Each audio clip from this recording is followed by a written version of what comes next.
Assalamualaikum warahmatullahi wabarakatuh.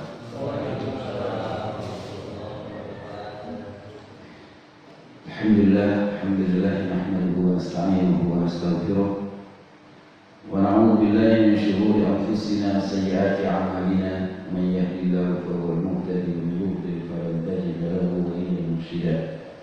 Asyhadu an la ilaha illallah wahdahu la syarika lah wa asyhadu anna sayyidana wa nabiyyana Muhammadan abduhu wa rasuluh.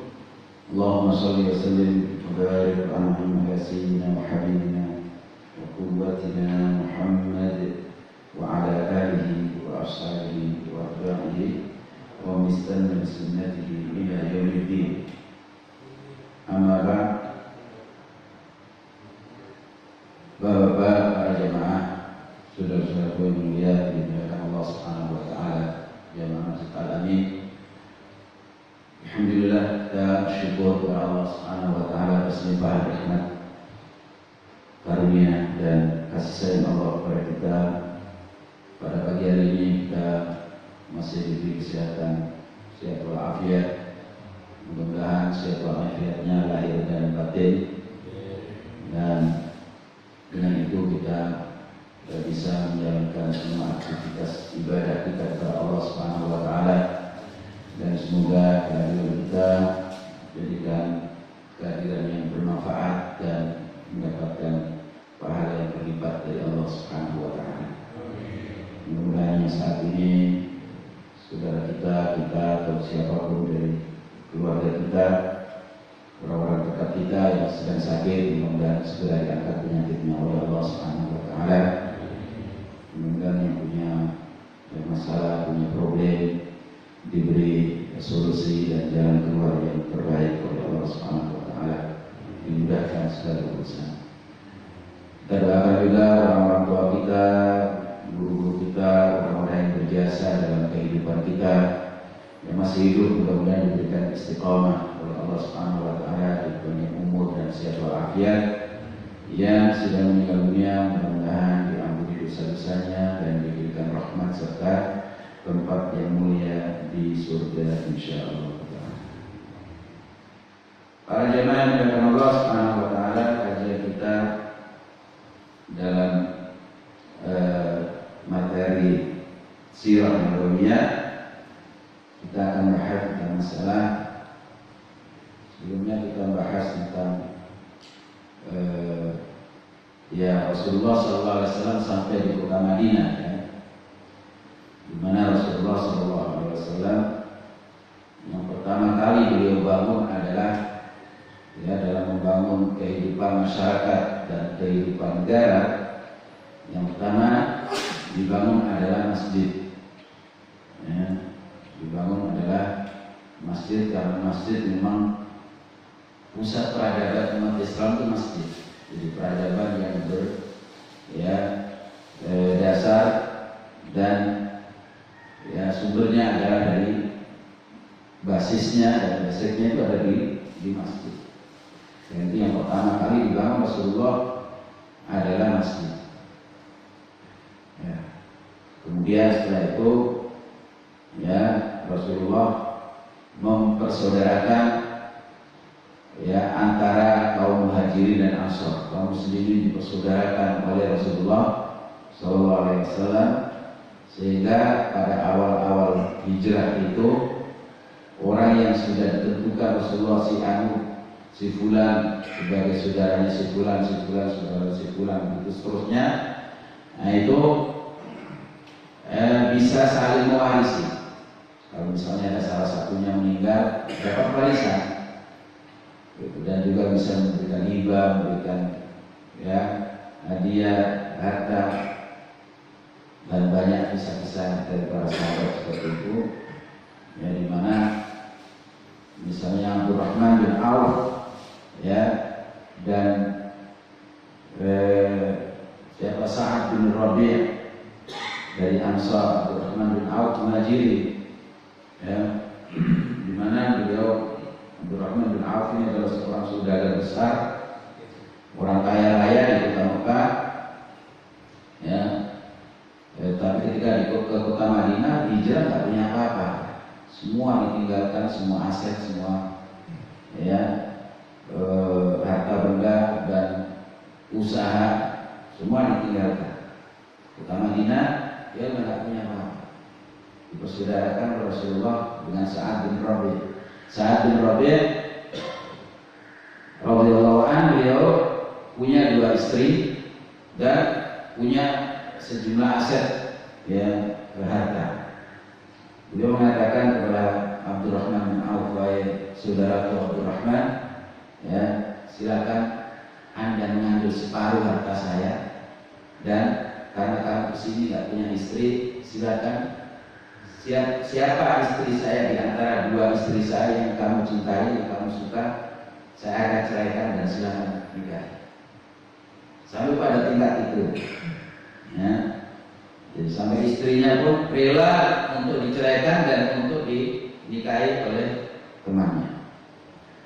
Maka Abdurrahman mengatakan, wahai saudaraku Sa'ad, ya semoga Allah memberkahi harta dan keluarga. Saya tidak ingin apa-apa. Tolong saya tunjukkan jalan menuju ke pasar. Di mana pasar? Nah, sampai ya dikasih tahu, dan Abdurrahman bin Auf itu dalam salah satu memoarnya beliau pernah mengatakan, sungguh tangan ini diberkahi oleh Allah Subhanahu wa Ta'ala. Kalau seandainya saya memegang batu dan kemudian batu itu saya balik, dia akan menjadi emas. Sampai segitu maksudnya, ya ketika dia memegang apa saja, sesuatu itu jadi berkah. Dan betul, ya dia datang ke pasar, kemudian di sana ya tentu di pasar ada orang transaksi, kemudian ya akhirnya mulai bekerja. Nah disitulah hanya dalam 1 hari dia mendapatkan sejumlah harta, beberapa keping emas, ya.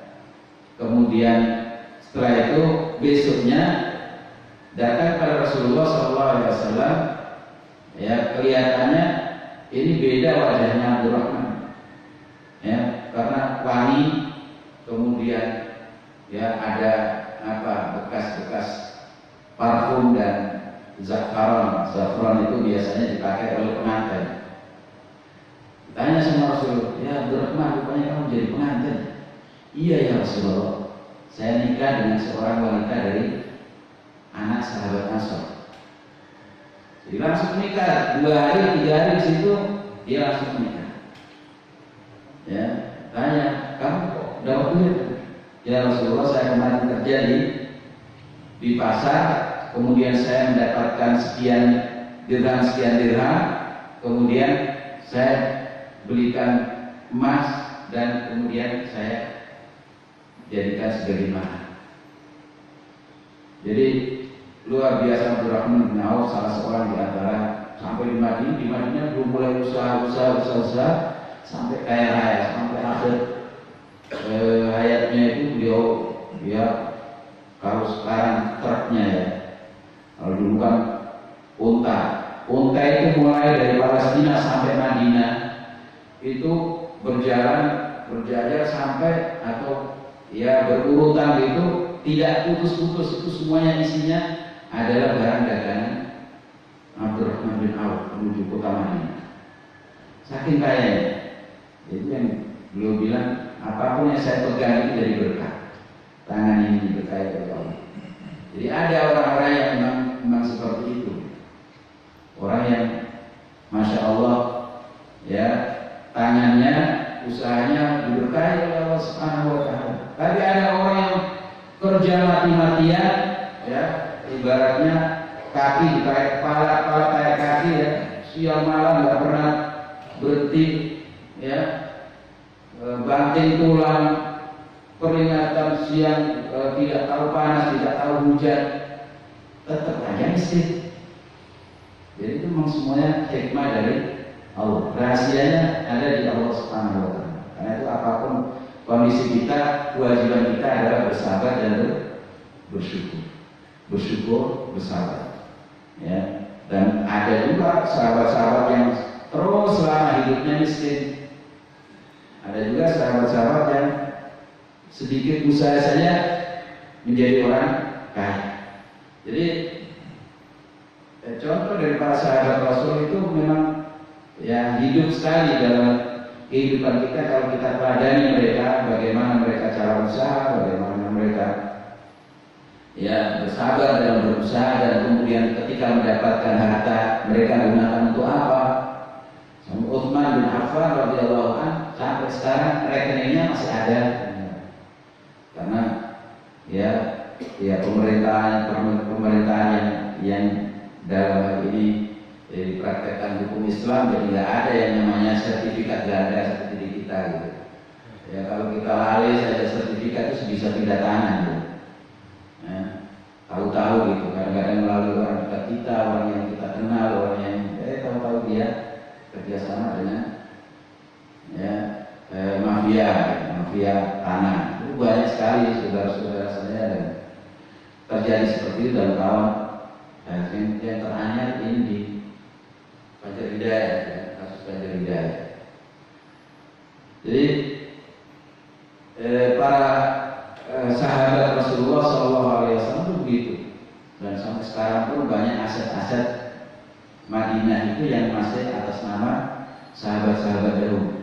Subhanallah, dijaga oleh ya Allah dan kemudian dijaga oleh pemerintahan yang memang menerapkan hukum Islam.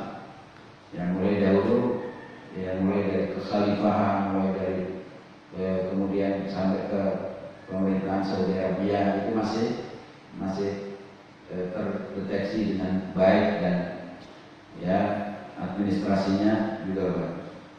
Para jemaah yang dimuliakan Allah Subhanahu wa taala, setelah Rasulullah SAW berhasil membangun dan mempersatukan kaum muslimin, persaudarakan, kemudian beliau melakukan ya perjanjian dengan orang Yahudi. Ya itu akan kita bahas setelah ya insyaallah kapan-kapan. Dan tapi setelah Rasulullah berhasil membangun masjid, ini ada masalah baru. Ketika Rasulullah melakukan salat berjamaah, sebab selama ini tidak pernah atau belum pernah melakukan salat berjamaah di masjid di Mekah. Nah, setelah Rasulullah bangun masjid di kota Madinah, dan itu menjadi basis awal ya pertemuan untuk perjuangan Rasulullah SAW dengan sahabat-sahabatnya, pusat permusyawaratan beliau bersama sahabat-sahabatnya. Nah, dalam rangka yang pertama kali yang paling penting dalam hal ini adalah masalah sholat. Ya, persoalan sholat berjamaah. Nah, kemudian ya Rasulullah mengumpulkan sahabat-sahabatnya, beliau bermusyawarah. Kita belum tahu bagaimana cara metode kita di dalam memanggil orang untuk melakukan sholat. Ya, maka ada yang usul, ya Rasulullah, sudahlah kita pakai api unggun saja. Kata Rasulullah, itu cara orang Majusi. Ya, orang Majusi itu api unggunnya tidak padam-padam. Jadi di Persia itu selama ya pemerintahan Majusi pada saat itu api tidak pernah padam, dan itu selalu disembah oleh orang-orang Majusi. Api persembahan. Ya, diriwayatkan bahwa pernah mati sekali, yaitu ketika kelahiran Rasulullah SAW. Jadi ketika Rasulullah lahir, tahu-tahu mati saja. Yang selama ini nggak tahu itu api alam atau bagaimana, tidak pernah mati dia.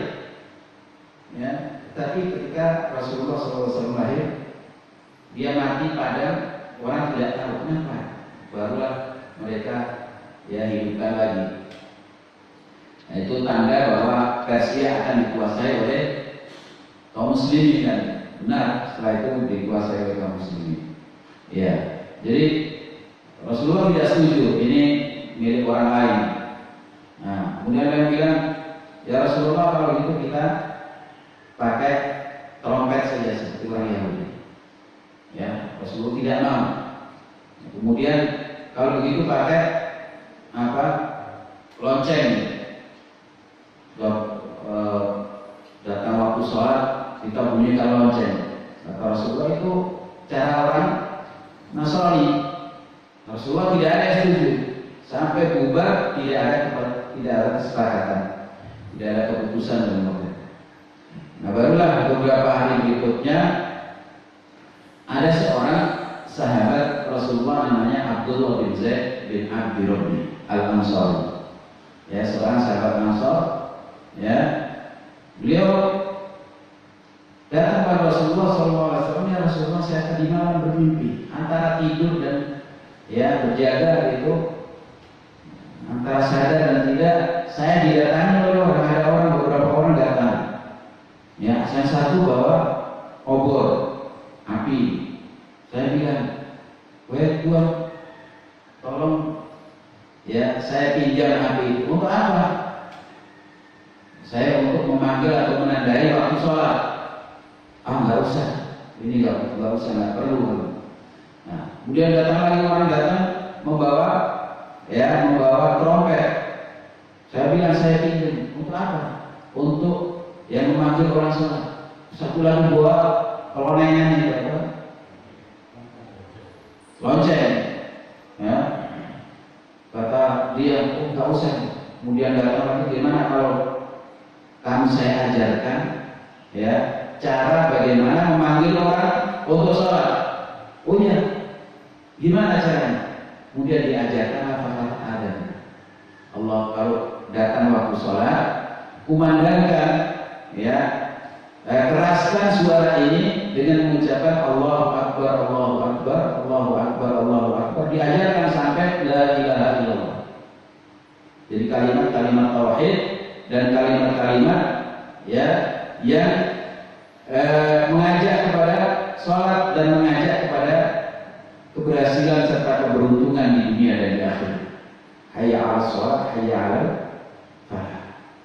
Maka disitulah kemudian ya disampaikan kepada Rasulullah SAW. Rasulullah mengatakan, kalau begitu ini ruqyah, mimpi yang benar dari Allah. Kalau begitu ajarkan kalimat-kalimat tadi kepada Bilal. Kata Rasulullah gitu. Karena apa? Karena Bilal suaranya paling tinggi di antara kita semuanya. Di antara para sahabat yang paling tinggi suaranya adalah Bilal. Dan bukan hanya tinggi, suaranya merdu. Suaranya indah. Maka ya diajarkan kepada Bilal. Jadi Bilal kemudian setelah itu disuruh adzan, ya, suruh adzan untuk memanggil orang sholat. Sehingga sampai sekarang orang yang muadzin itu disebut ini jadi Bilal. Ya. Jadi Bilalnya masjid. Jadi itulah sejarah dari adzan itu. Maka kemudian luar biasa adzan ini menjadi sebuah syariat yang pertama kali disyariatkan oleh Allah kepada kaum muslimin, sehingga ada yang mengatakan ya ulama berbeda pendapat antara apakah hukum adzan itu wajib ataukah tidak. Nah, maka ada yang mengatakan wajib. Di suatu tempat harus ada suara adzan. Ya. Ada yang mengatakan ya itu sunnah saja, mustahab. Tapi umumnya para ulama, jumhur ulama mengatakan wajib dalam satu tempat, karena Rasulullah SAW mengatakan idza istama'a thalatha fi makan thumma lam yarfa'u bil adzan, atau kama qala ya illa istahwala 'alaihim syaitan. Kalau ada 3 orang saja tinggal di suatu tempat, suatu wilayah, 3 orang, kemudian tidak dikumandangkan adzan kalau waktu sholat, melainkan mereka dikuasai oleh setan. Jadi dikuasai oleh setan kalau tidak ada adzan. Karena adzan itu fungsinya di antara fungsi adzan itu untuk mengusir setan, untuk mengusir setan. Rasulullah SAW dalam sebuah hadisnya sahih beliau mengatakan bahwa ketika azan itu dikumandangkan, maka setan itu lari terbirit-birit sambil tertuntut-tuntut. Ya, takut karena panas atau bagaimana, yang jelas dia takut dengan suara kalimat tauhid. Nah, kemudian ketika azan berhenti, dia datang nyari ke masjid ini. Siapa yang perlu digoda dalam sholatnya, biar nggak khusyuk, biar nggak konsentrasi dalam sholatnya, mikirin apa. Nah itu datang ke masjid. Kemudian ketika qomat dikumandangkan, lari jauh. Ya. Nah, kalau sekarang pakai pengeras suara, wah larinya paling jauh karena supaya dia tidak dengar. Apalagi di sini qomat, di sana qomat, di sana. Wah, setan paling takut itu. Ya, karena itu memang bagus ya syiar adzan ini kalau banyak semakin bagus gitu. Karena untuk mengusir setan salah satunya. Nah, barulah setelah qomat ya berhenti, dia datang lagi, dia menyelinap ke saf-saf orang sedang sholat ini, ya untuk menggoda hatinya ini dikit-dikit supaya tidak konsentrasi dalam sholatnya dan sebagainya. Tentang masa sih gitu, ada orang bilang masa sih begitu, masa biar setan kalau ke masjid malah senang kita. Nah itu hal yang ya tidak logis. Kita hanya mengikuti apa yang disampaikan Rasulullah, ya. Dengan mengikuti apa yang disampaikan Rasulullah, kita akan bahagia. Dan itu yang benar. Tidak usah menanyakan kaifiyahnya atau bagaimana bentuknya. Nah itu masalah gaib Allah Subhanahu wa taala yang maha tahu. Sudah kita turuti saja soal-soal yang terkait dengan gaib tidak perlu dilogikakan.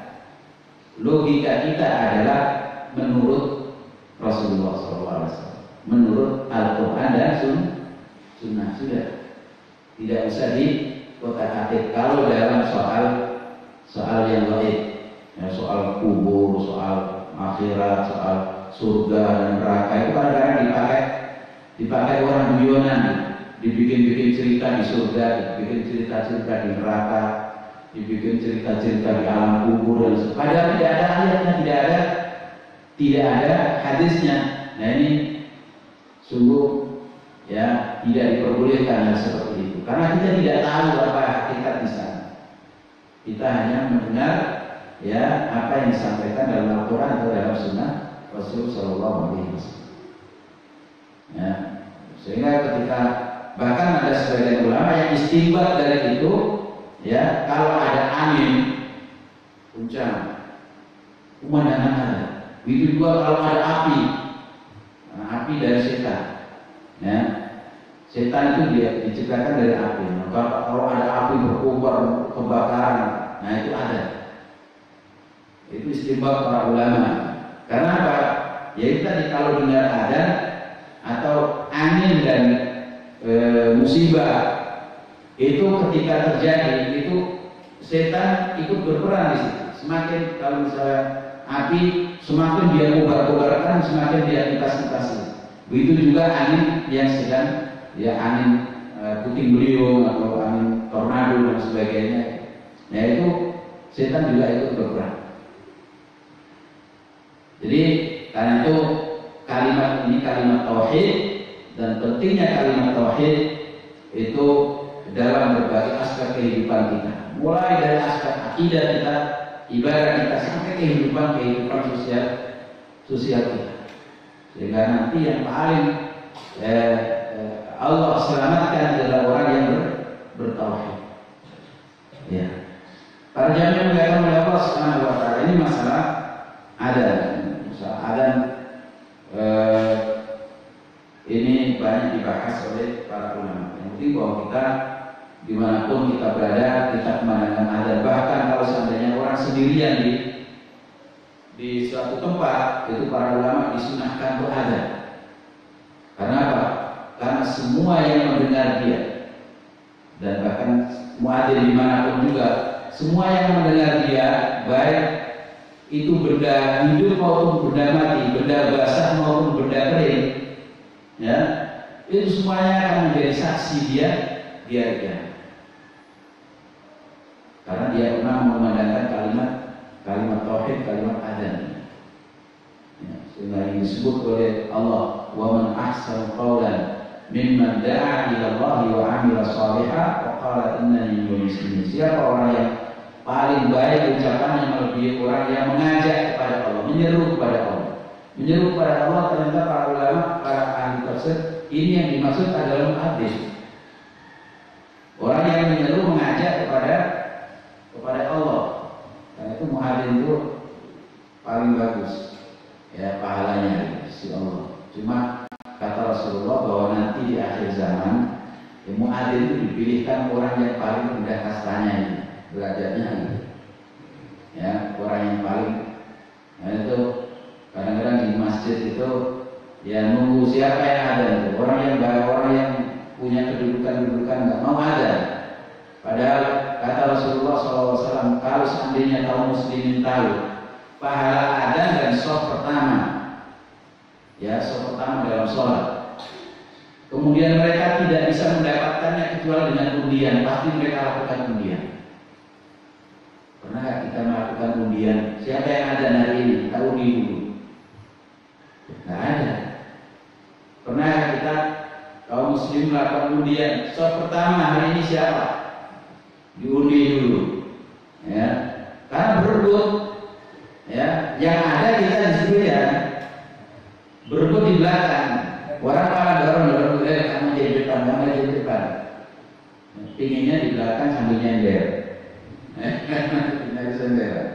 jadi beda itu memang sudah diisyaratkan Rasulullah. Nanti di akhir zaman seperti itu, bahwa yang ada itu bukan orang yang mulia yang paling, maksudnya orang yang punya kedudukan dengan masyarakat. Padahal kalau tahu dia begitu, wah, luar biasa pahalanya, pasti dia paling dia kuasai sendiri. Enggak, saya yang harus jadi muadzin di masjid ini. Jadi seperti itu, karena memang akhir zaman gitu. Para jamaah yang Allah Subhanahu wa taala, kemudian setelah itu ya Rasulullah SAW beberapa bulan di Madinah, ya tentu ada yang mengatakan 16 bulan, ada yang mengatakan riwayatnya 17 bulan di Madinah. Ya, beliau merindukan kota Mekah, dan semua sahabat rindu kepada tanah airnya, dan itu memang sebuah ya hal yang fitrah, hal yang naluri. Setiap manusia itu rindu pada tempat kelahirannya, tanah airnya, kampung halamannya, ya, pasti rindu. Nah, kita saja ya lama misalnya nggak pulang kampung, rindu gitu, gimana orang kampung, ya, padahal di sana misalnya saudara-saudara tidak ada, tapi kepingin ya pulang kampung juga. Jadi itu memang naluri dan fitrah, sehingga cinta kepada tanah air itu memang naluri manusia, dan orang membela tanah airnya itu memang sebuah keniscayaan. Jadi Islam tidak bisa diajari tentang bela tanah air, tentang hubul watan, ya. Karena itu memang sudah naluri setiap manusia, muslim maupun non muslim juga begitu, nalurinya begitu. Sehingga Rasulullah SAW mengatakan ya ketika sampai di kota Madinah, Rasulullah mengatakan, ya Allah, Engkau telah membuat saya keluar dari tanah yang paling yang paling saya cintai. Maka pindahkan saya ke tempat, ya, ke sebuah negeri yang paling Engkau cintai. Maka kemudian ditempatkan di kota Madinah. Sehingga ada sebagian ulama yang membanding-bandingkan yang mana lebih utama antara Mekah dengan Madinah. Ya, ada mengatakan yang lebih bagus adalah Madinah. Ya, yang paling mulia itu Madinah, bukan Mekah. Sekalipun Mekah juga banyak dalil-dalilnya yang masing-masing kubu menyampaikan dalil. Oh enggak, yang satu lagi mengatakan Mekah, ya. Satu lagi mengatakan Madinah. Madinah ada Rasul, di sana banyak ya ayat-ayat Allah yang terkait dengan kehidupan kita. Kemudian Rasul banyak bercerita bahwa nanti dia di orang yang meninggal di kota Madinah itu saya akan menjadi pembelanya nanti di hadapan Allah Subhanahu wa taala. Nah, sebagian banyak sekali hadis-hadis yang menjelaskan tentang keutamaan dan kemuliaan kota Madinah. Maka banyak sekali ulama-ulama yang mewasiatkan kalau nanti saya meninggal tolong dimakamkan di kota Madinah. Karena di sana dekat dengan Rasul, dengan makam Rasul. Ya, dan banyak juga kaum muslimin yang merindukan itu. Ada yang mengatakan Mekah lebih bagus, ya, Mekah lebih mulia dan sebagainya. Intinya dua-duanya tempat suci, tempat mulia. Ya, kalau orang meninggal di sana seharusnya jangan dibawa pulang. Nah, itu yang kita sayangkan kalau ada orang meninggal di Mekah atau di Madinah pas haji, keluarganya malah ingin memboyongnya pulang. Oh, ini tidak ngerti, ya, dipikir ya bahwa alam barzakh itu sama dengan alam dunia. Tidak demikian. Sudah beda alam, ya, akan beda perlakuan Allah Subhanahu wa taala kepada manusia. Dan yang paling baik adalah di tempatnya paling dicintai oleh Allah Subhanahu wa taala di 3 tempat suci, yaitu Mekah, Madinah dan Baitul Maqdis, Palestina. Nah, disitulah Rasulullah SAW merindukan kota Mekah dan ingin supaya kalau sholat itu menghadap ke Mekah. Maka Rasulullah ketika ketemu malaikat Jibril, wahai Jibril, saya itu ingin waditu an yasrifallahu wajhi an qiblatil yahud. Saya itu ingin supaya Allah itu memalingkan saya atau memindahkan kiblat saya dari kiblatnya orang-orang Yahudi. Nah, kiblatnya orang Yahudi itu Palestina, Masjidil Aqsa sana. Ya kan di sana mereka bilang ada Haikal Sulaiman. Nah, mereka kalau beribadah ya menghadap ke Baitul Maqdis. Ya, kata Jibril, ya Rasulullah, saya ini kan seorang hamba biasa. Sama Tuhan minta mohon supaya dipalingkan engkau dipindahkan ke Mekah. Nah, ini kiblatnya. Maka ya Rasulullah banyak berdoa, melihat ke langit, mohon kepada Allah Subhanahu wa taala. Dan melihat ke langit itu adalah kiblat berdoa kita itu adalah ke atas.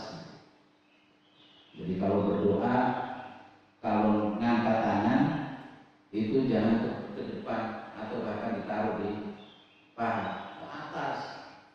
Bahkan Rasulullah SAW ya cara Rasulullah berdoa itu macam-macam. Ya, ada yang ditaruh di depan dagu ini, ya. Kemudian beliau berdoa. Jadi di sini ada hikmahnya bahwa ya supaya rahmat Allah itu turun sampai ke hati kita. Nah, ada juga Rasulullah SAW pernah mengacungkan tangannya dalam berdoa. Ya. Jadi itu menunjukkan tauhid,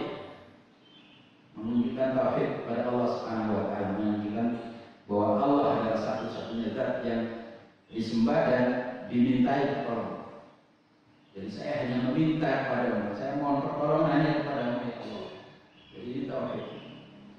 Nah, kalau Rasulullah SAW sedang serius betul dalam berdoa, nah itu mengangkat tangan sampai ke atas ini.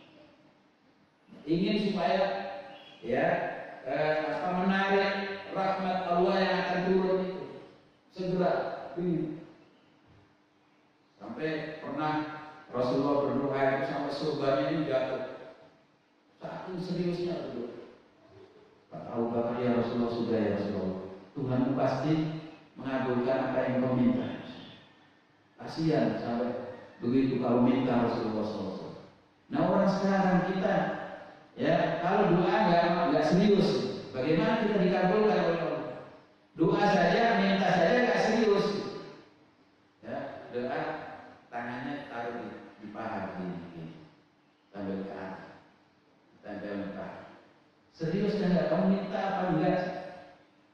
Ya, jadi karena ketidakseriusan itu sehingga kita tidak atau ya sulit untuk dikabulkan oleh Allah Subhanahu wa Ta'ala.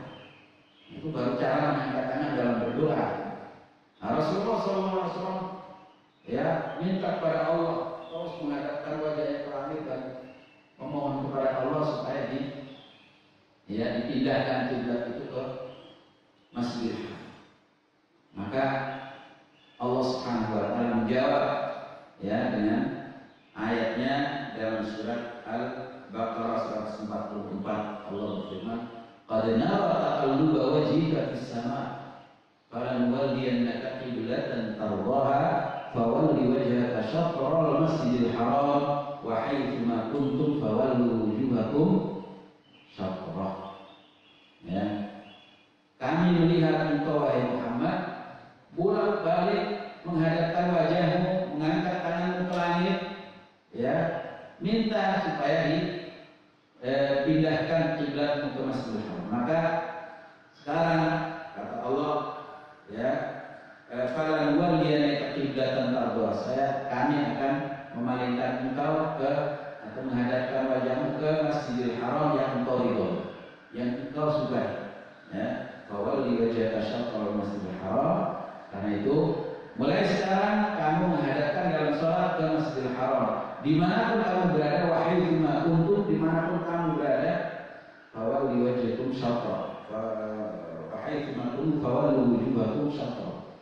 Jadi arah Masjidil Haram harus kamu ya hadapkan wajahmu dalam sholat. Jadi mulai situlah ya Rasulullah SAW ya dari riwayat di saat waktu zuhur, ada yang riwayat mengatakan waktu asar. Ya, jadi karena itu waktu zuhur pertama Rasulullah SAW menghadap ke Masjidil Haram itu di Masjid Nabawi. Ya, nah ada sebagian sahabat yang kemudian setelah sholat bersama Rasulullah di Masjid Nabawi, dia pulang lewat sebuah masjid di perkampungan, masjid kampung gitu. Ya, lihat orang masih menghadapkan ke Masjidil Aqsa. Ya, kemudian orang itu mengatakan syahadat, asyhadu anni shallaitu ma'a Rasulillah sallallahu alaihi wasallam wa tawajjahna ila Masjidil Haram. Saya bersaksi demi Allah bahwa saya tadi sholat bersama Rasulullah SAW menghadap ke Masjidil Haram. Jadi dengar itu orang yang sedang sholat, benar-benar sholat, langsung berubah. Sofnya yang tadinya di depan langsung ke belakang. Imamnya juga langsung menghadap ke belakang sana. Tadinya ke utara, mana utara? Ke utara sana, kemudian langsung ke selatan. Ya. Jadi yang tadinya sok ibu-ibu di sana langsung saja berputar dan berpindah di saat sedang sholat. Nah, sehingga ya itulah masjid yang kemudian sampai sekarang disebut dengan Masjid Qiblatain. Masjid Qiblatain, masjid dua kiblat. Kalau kita umrah atau ziarah kota Madinah, kita bisa ya berkunjung ke Masjid Qiblatain. Nah, itu biasanya di temboknya itu ditulis itu qad nara taqalluba wajhika fis sama' falanuwalliyannaka qiblatan tardha. Ayat ini ditulis dulu, nggak tahu sekarang. Iya. Jadi itu kemudian menjadi patokan bagi para ulama bahwa ketika terjadi hukum yang sudah masuk, bagi orang yang masih melakukan yang sudah masuk itu sah atau tidak. Nah, padahal dia tahunya belakangan. Maka umumnya orang mengatakan sah. Yang tadi nggak usah diulang. Jadi sholatnya yang tadi tidak usah diulang. Jadi tetap melanjutkan sholat dan sholatnya dihukumi sah. Dan itu ya dimanapun kita juga bisa jadi terjadi seperti itu. Ya, kadang-kadang kita masuk kampung orang tidak tahu arah, tidak tahu arah kiblat, atau di tengah hutan, ya, di tempat yang kita tidak tahu arah. Kemudian kita sholat, kita yakini ini adalah arah kiblat. Yang jelas bahwa ketika takbiratul ihram itu kita harus benar-benar yakin bahwa kita ingin menghadap kiblat. Dimanapun kita berada, kalau kita bisa menghadap kiblat, tahu arah kiblat, maka wajib kita menghadapkan kiblat. Dan itu salah satu di antara syarat sahnya sholat. Kalau tidak sah sholat kita. Ya, tidak sah sholat kita. Maka wajib menghadap kiblat itu. Nah, ternyata di tengah-tengah sholat, ya, ada yang mengatakan, oh Mas atau Pak, itu kiblatnya salah, ya, harusnya ke belakang. Nah, langsung saja kita muter kanan atau kiri, yang jelas muter ke belakang, ya. Dan sholat yang tadi masih tetap dihitung, jadi masih tetap sah, karena tadinya kita tidak tahu. Nah, sekarang ada yang ngasih tahu seperti itu.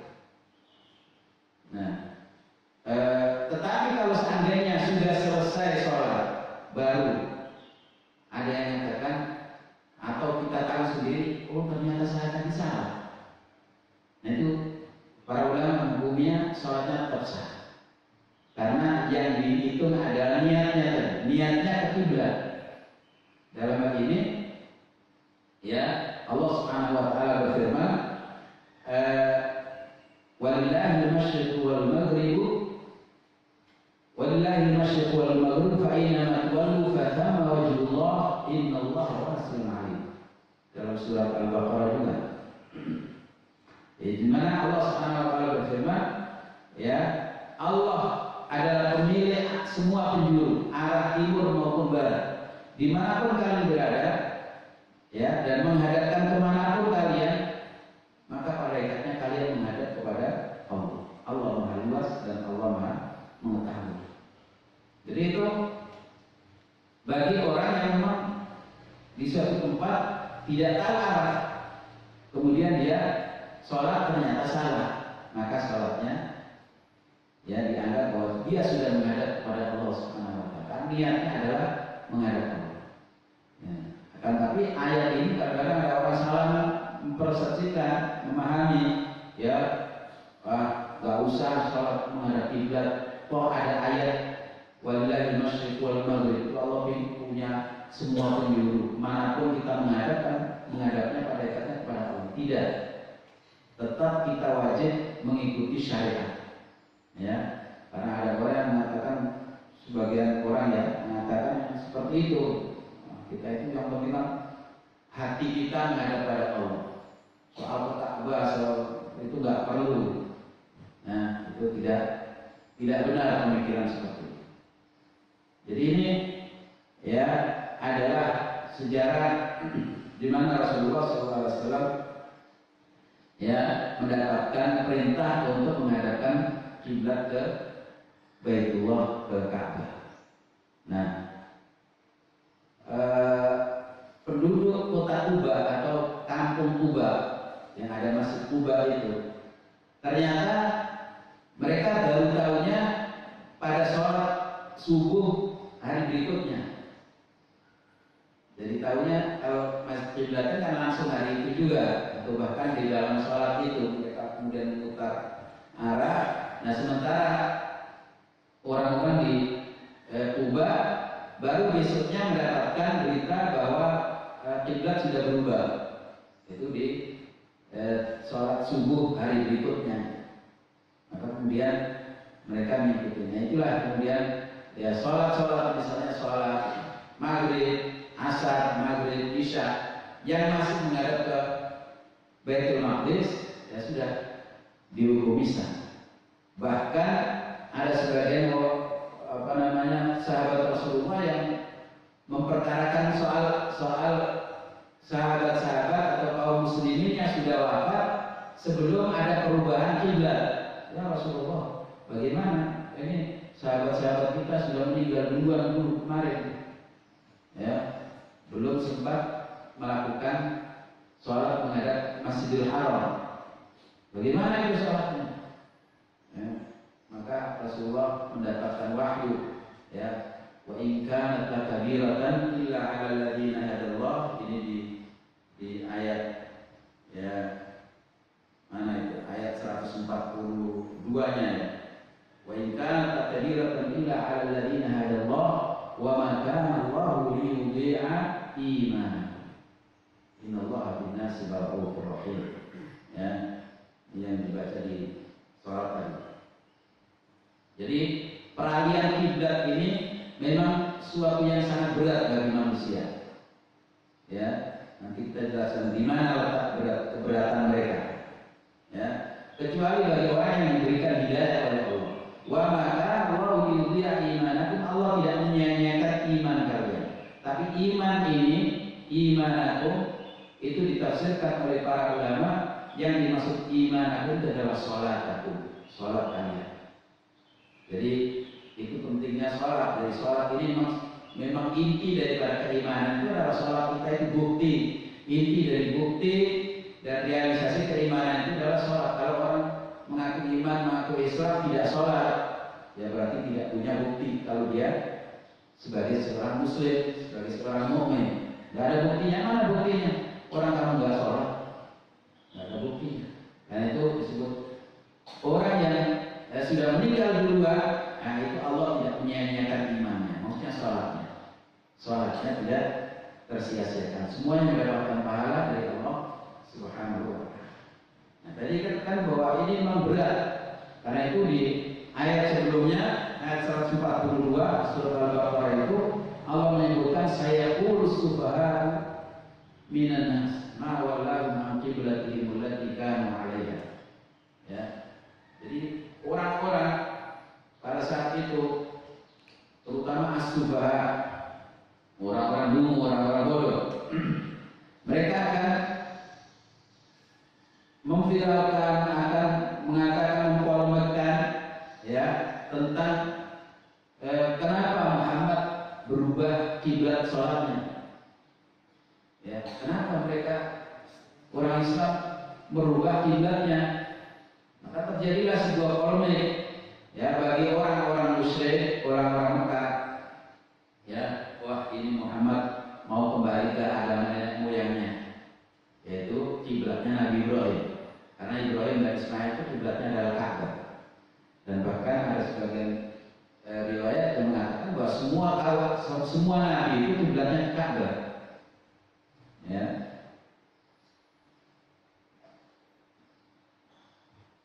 Hanya saja nabi-nabi yang diutus di Palestina, ya, itu ya menghadapnya Ka'bah, tapi juga menghadap ke Baitul Maqdis, ke Masjidil Aqsa itu. Jadi Masjidil Aqsa kemudian menghadap ke selatan di belakang Masjidil Aqsa, sehingga otomatis menghadap ke Ka'bah. Dan begitu juga yang dilakukan Rasulullah ketika di Mekah. Ya, Rasulullah ketika sholat di Mekah, Rasulullah ada di arah selatannya menghadap ke utara, ke arah Baitul Maqdis, sehingga dua kiblat itu tercover. Ya, sholat di belakang Ka'bah, jadi menghadapnya ke utara, jadi ya menghadap ke dua kiblat. Nah, di situ orang-orang Quraisy, orang-orang kaum musyrikin mengatakan, Muhammad ini mau mengikuti agama kita lagi nih. Dia rindu kepada agama nenek moyang, yaitu kemusyrikan. Nah, bagi orang-orang munafik, ya, orang-orang munafik dalam hatinya mengatakan, wah ini Muhammad ini agamanya bingung, ya. Kemarin sholat sini, sekarang sini. Nah, kayaknya aja kemarin, berarti sholat kita kemarin nggak sah. Ya, namanya orang munafik, cari-cari kesalahan dulu. Ya, kalau dia punya Islam, nyari-nyari, ya, dianggap suatu kesalahan bagi kaum muslimin, padahal tidak salah. Jadi seperti itu. Orang-orang Yahudi mengatakan, Lah, Masjid Al-Aqsa itu kan kiblatnya orang-orang, untuk kiblatnya para nabi terdahulu. Kalau Muhammad memalingkan atau meninggalkan kiblat para nabi, berarti agama dia salah. Agama dia salah, bukan agama nabi-nabi dulu, tapi ini nabi membawa sesuatu yang bid'ah. Ya. Kok beda sendiri dengan nabi-nabi terdahulu menurut orang Yahudi? Tapi bagi orang yang beriman, ya, bagi orang yang beriman, mereka mengatakan warasikhuna fil ilmi yaquluna amanna bihi kullun min indi rabbina. Ya, amanna bihi, sudah kita iman saja kepada Allah, kepada Rasulnya, kullun min indi rabbina, semua ini syariat ini yang penting berasal dari Tuhan kita. Allah yang perintahkan, kita kemana saja sudah kita manut, kita turut, ya, taat betul kepada Allah dan Rasulnya, tanpa mengatakan kenapa begini, kenapa begitu. Dan itu memang inti daripada keimanan. Bahwa keimanan adalah kamalul hubbi ma'a kamalil khudu'. Iman itu, kata para ahli tauhid, adalah kecintaan yang sempurna, ya, dan ketundukan yang sempurna. Cinta dan tunduk yang sempurna, ya, cinta kepada Allah karena Allah yang memberikan segalanya kepada kita, dan tunduk hanya kepada Allah Subhanahu wa Ta'ala. Itu inti daripada keimanan. Sehingga itulah para sahabat Rasulullah SAW ketika mendengar, ya, oh saya tadi sholat bersama Rasulullah menghadap Ka'bah, langsung mereka mengikuti itu, arahan itu, atau mendengar, karena ini dianggap, oh ini benar, tidak mungkin sahabat saya yang satu ini bohong. Karena memang para sahabat dulu itu anti dengan kebohongan. Gak ada sahabat yang tertuduh bohong. Ya, sehingga kalau ada para ahli hadis itu, kalau ada sahabat menyampaikan riwayat, oh ini sahabat, ya sudah diterima itu. Ya, tapi kalau di bawah sahabat, ya, menyampaikan riwayat, ini harus telusuri, ini siapa? Orang ini siapa yang bawa hadis, membawa berita? Itu ditelusuri betul apakah dia ada pernah berbohong. Kalau pernah berbohong sekali saja, hadisnya dianggap lemah. Atau hafalannya kurang kuat sedikit, dianggap lemah. Nah, tapi kalau sahabat yang menyampaikan, oh ini misalnya dari awal sampai tingkat tabi'in sampai sahabat itu orangnya baik semuanya, kemudian sahabat sudah tidak usah dikoreksi. Kalau sahabat, kecuali Syiah. Orang Syiah menganggap, ya, semua sahabat itu pembohong kecuali hanya 5. Itu Ali, Hasan, Husain, Fatimah, ya, Hasan, Husain, Fatimah, 4, ya. Kemudian Miqdad. Ada yang mengatakan tambah lagi Salman Al-Farisi. Miqdad Al-Farisi. Jadi seperti itu, ya, orang Islam itu menerimanya begitu. Sehingga dalam soal kiblat ini, ya, orang Islam kullu min indi rabbina amanna bi, kita iman sudah. Tidak usah menerka kenapa begini, kenapa begitu. Ya, tetapi bukan berarti tidak boleh kita menggali apa hikmahnya. Boleh kita menggali hikmah. Pertama kita iman dan menerima. Iman dan tunduk, sudah, patuh pada Allah sudah. Tetapi setelah itu, nah, kita cari ilmunya, apa sih hikmahnya. Dengan begitu semakin menguatkan keimanan. Jadi inti keimanan itu adalah menerima dulu. Sami'na wa ata'na. Kita mendengar dan taat, baru setelah itu kita nyari ilmunya. Kenapa ada perintah-perintah seperti ini? Kalau kita tahu ilmunya, kita tahu hikmahnya, itu sungguh sangat luar biasa, akan menebalkan keimanan kita. Kalau seandainya tidak tahu pun, kita tetap beriman. Berarti akal kita belum sampai ke arah situ, belum sampai kepada ilmu itu. Dan itu adalah inti keimanan hamba Allah Subhanahu wa Ta'ala. Inilah hikmah dan beberapa pelajaran dalam peristiwa pertama, peristiwa adzan, dan kedua peristiwa tentang peralihan arah kiblat. Mudah-mudahan bermanfaat. Ada yang bertanya? Silakan. Ya.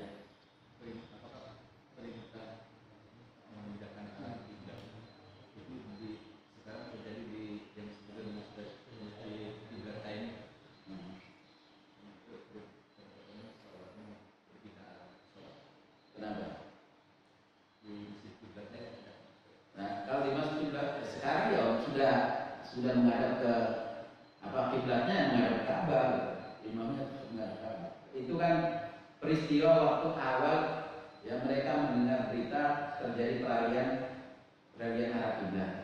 Barulah itu kemudian di saat itu mereka mengatur softnya yang berpindah, yang depan tadi langsung ke depan sana, ke belakang sana, yang belakang yang di sini tadi itu. Nah, itu kemudian disebut dengan masjid kiblat. Ya, yang ditanyakan apa? Bukan berarti perintah itu bukan sedang sholat terus berpindah. Enggak, mereka dengar ada perintah itu ketika sedang dalam keadaan sholat. Jadi kita itu ketika menjalankan syariat Allah, ketika menjalankan ibadah, itu kan harus mengikuti dalil. Nah, ini mereka mendapatkan dalil yang berubah, itu disebut nasakh. Berarti yang tadi masuk, yang lama menghadap ke Baitul Maqdis itu hukumnya masuk, dihapus dengan hukum baru, yaitu nasakh yang menghapus, yaitu menghadap ke Masjidil Haram. Nah, dengan begitu ya mereka harus mengamalkan hukum yang baru. Nah, ketika mereka ada berita tentang hukum yang baru itu baru saat itu ketika mereka sedang melakukan sholat, maka sholatnya juga harus otomatis dirubah. Ya, perintah itu ketika sedang sholat. Mendengar perintah itu ketika sedang sholat. Tapi perintahnya sudah sebelumnya kepada Rasulullah, yang di saat Rasulullah ada di Masjid Nabawi, dan itu Rasulullah sebelum sholat mendapat perintah itu. Nah, orang yang baru mendengar yaitu ketika sedang sholat, yang di kiblat itu ketika di pertengahan sholat, baru sholatnya harus berubah-ubah, memang begitu. Dan sholatnya sah, baru dapat 2 rakaat, ya, terus dengar itu kiblatnya ke sana, ya, kita langsung saja berubah arah kiblat dan sholatnya sah. Tidak usah diulang, ya, tidak usah diulang dari awal. Ya, tetap saja kita memalingkan ya arah kiblat kita. Wallah. Ada yang bertanya?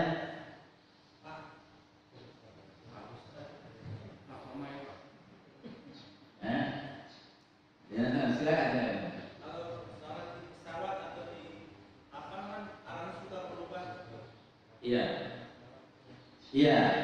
Itu kalau bisa sebisanya dari sholat tidak boleh ditinggalkan. Apapun alasan kita, dimanapun kita berada, di kapal, di pesawat, di kereta, ya, atau di angkutan umum, ya kan? Itu wajib kita lakukan. Nah, ketika awal takbiratul ihram ya, kita harus yakin betul bahwa kita menghadap ke kiblat. Itu kalau bisa ya, ya. Tapi kalau tidak boleh kita berdiri atau tidak memungkinkan kita berdiri, ya, maka kita ada di tempat duduk misalnya, tidak bisa sholat secara berdiri, ya. Sholat berdiri itu kan di antara syarat-syaratnya sholat. Menghadap kiblat juga syarat-syaratnya sholat, termasuk wudu, syarat-syaratnya sholat. Kalau itu tidak terpenuhi, tidak sah sholatnya. Nah, ketika itu dalam kondisi normal. Kalau tidak, dalam kondisi tidak normal seperti di tempat-tempat seperti itu, maka awal takbiratul ihramnya kita wajib ikuti petunjuk arah. Kalau kita tahu, misalnya kalau saya ikut pergi ke pengalaman misalnya ke Surabaya naik kereta gitu, ya, terus saya tanya mana tempat sholat di restorasinya, ya. Nah, biasanya ada sajadahnya, ini menghadapnya ke sana. Nah, kita ikuti itu. Nah, ketika tidak bisa, ya kalau keretanya ke Surabaya berarti ke arah timur, itu kan kita menghadap ke belakang. Kita yakin bahwa belakang itu arah kiblat. Nah, kita yakini saja begitu. Kita dalam hati ini menghadap kiblat.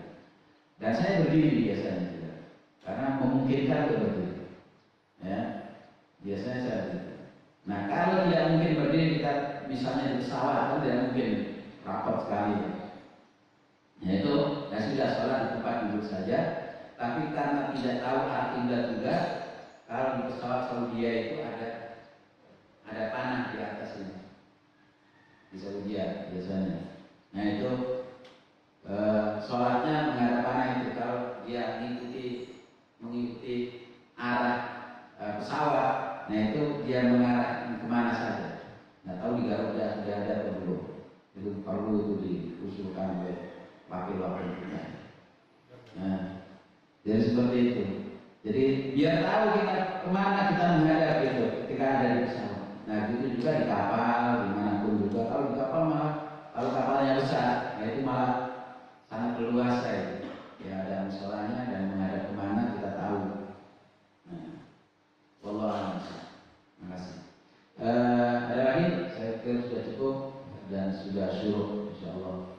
Ya, mudah-mudahan bermanfaat dan mudah-mudahan kita senantiasa dijaga oleh Allah Subhanahu wa taala dari segala mara bahaya, banyak musibah di akhir-akhir tahun ini ya.